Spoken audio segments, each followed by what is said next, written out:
What's up, guys? We have a new video and we are here at the Wallace Farm and Sawmill. Two projects today.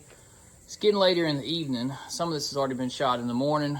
Right now, we are currently working on sawing up some 1x12s for some exterior siding. More stuff for that house addition project that we've been telling you guys about. We got lumber drying for framing. We got to get some exterior lumber drying for siding.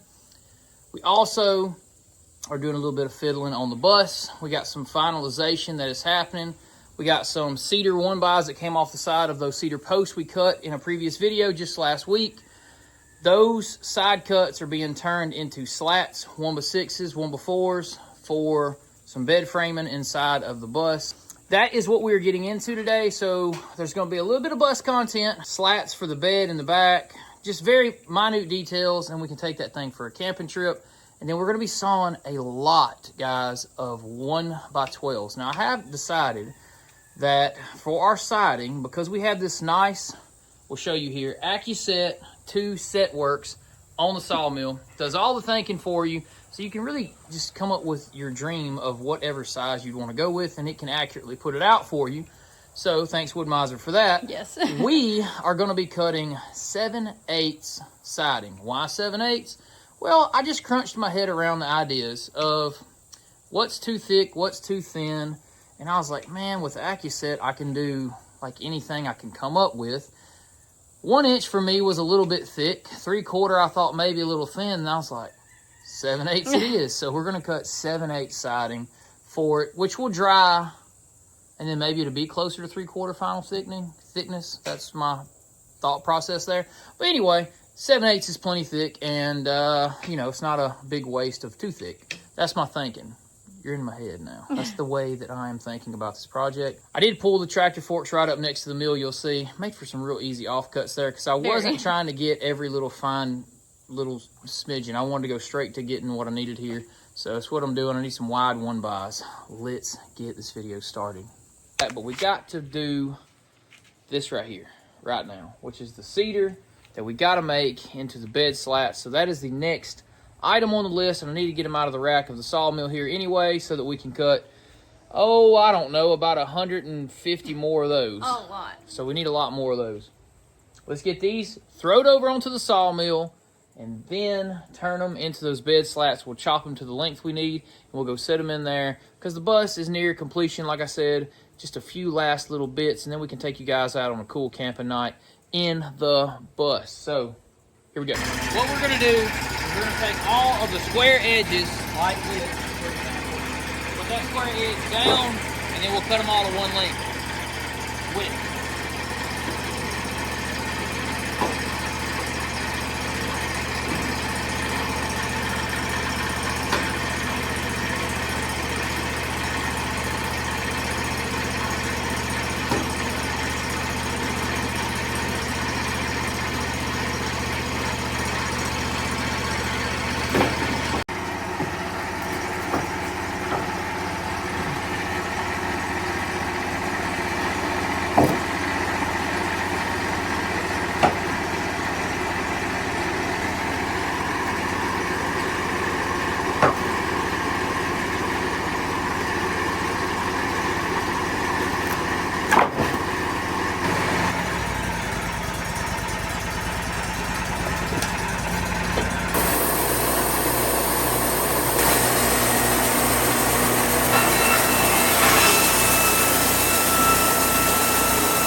right, so we've been working on the bus, and one thing that we did want to upgrade was our door lock.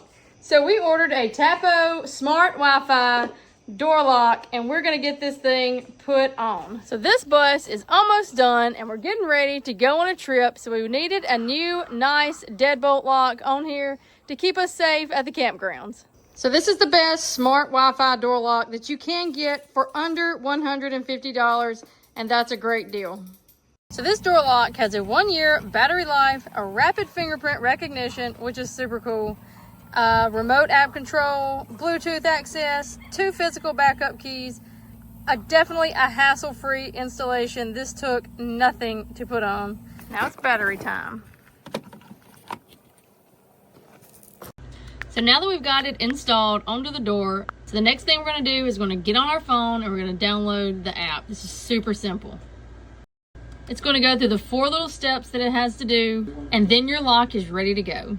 All right, check this out, just with my thumbprint. Unlocked. Unlocked. And in the bus, we can go. Y'all come on in. So it does have 6 ways to conventionally unlock, and check it out right here. There's a keyhole. This is just a super neat addition to our bus build. So check it out. It is nighttime, and you can see you don't see anything on here. All you gotta do is touch the screen and it pops up with the numbers, and you can put your code in right there to unlock your door. Unlocked. Unlocked.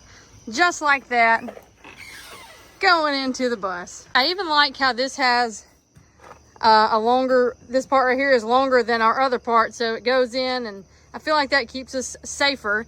And guys, this only took around maybe 15 minutes to put on, if even that. This was super, super simple. So this does have a rechargeable lithium battery, so we can charge it wherever we're at on the bus. But it has a 1-year battery life, so I don't think we'll have to charge it very often at all. One of the reasons that I did go with this lock is when we're on the campground, we don't want to be carrying around a bunch of keys. So it's super easy just to lock your door and then come back with your fingerprint or just put in the code. But if you do want to, use a set of keys, you have that option as well. Our main thing for when we're out on the road in the bus is safety. I think that the Tapo door lock is going to do the job. Another neat feature they have is every time this door locks, unlocks, or the doorbell is rang on it, I get an instant notification sent directly to my phone. So I know exactly, what's going on. So if you guys want your own TP-Link Tapo Smart Wi-Fi door lock and deadbolt, just go down in the description below and there will be a link.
looks like they all need to be about 59 inches for that framing to do them. So we're gonna mark them out. The flatbed's coming in handy. Oh yeah, way better. Way better usage. One time.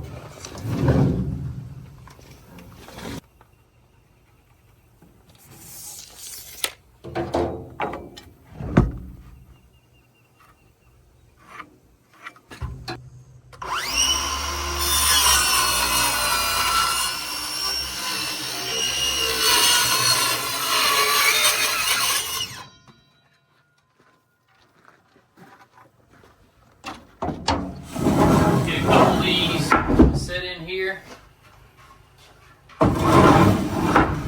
Just some slats for a bed mattress to sit on. Nothing fancy.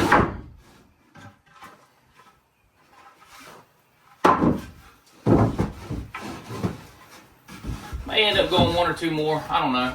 We'll evenly space those out and see. Looks pretty nice. But it should work irregardless.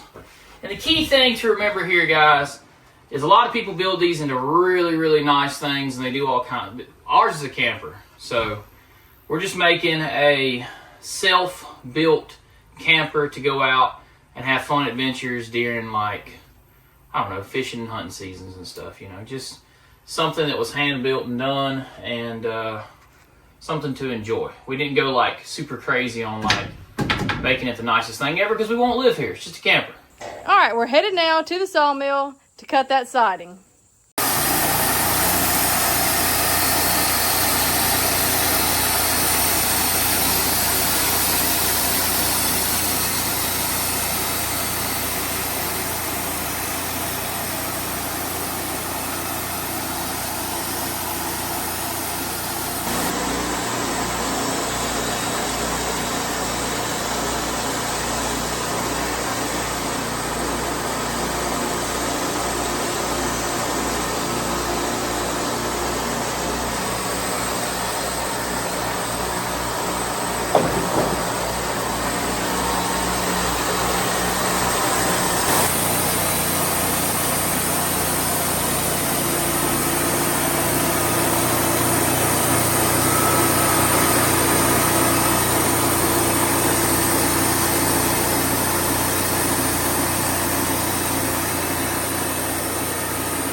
So guys, we ended up getting those cedar, what do you call them, slats? Bed slats. Bed slats. We got those cut. We got the door fixed, and we also got some 7/8 by 12, so some basically 1 by 12s. We got those sawn, and those are going on the exterior siding of that room addition we're doing on the house in the near future. Everything's getting very busy around here, guys. Very busy. If you guys want to see more content of us building random stuff right here at the Wallace Farm and Sawmill, then just comment down below. There's one thing that I have noticed and I've gleaned from watching some other YouTube channels and stuff out there, because I'm a huge YouTube fan myself, and there's lots of channels that I like. And maybe you got some channels you think we should check out. Comment them down below. But I do notice that a lot of channels out there, the ones that I like the most, are the ones where people get out there and they try new things and they build things like this camper, additions, barns, all these things. I love to see when a person takes on those tasks for themselves and learns to do that work themselves. It's fine if you are not able to do certain things and you hire certain things done. That is completely fine. But if you are able, add skills to your own, build your own self up by learning to do these things and building and step out and try to do different stuff. That's what I'm always trying to do, which is why I've been able to do our plumbing and our electrical and carpentry and like everything in between, because I was always willing to try. And guys, YouTube has been a great resource for everybody out there, because if you don't know how to do it, someone on YouTube is explaining how to do it. Guys, thanks so much for watching all the stuff we do, and that'll do it for this one. Say bye to baby. He is here. That will do it for this one. Like, comment, and subscribe, guys. Until next time. See ya. Bam.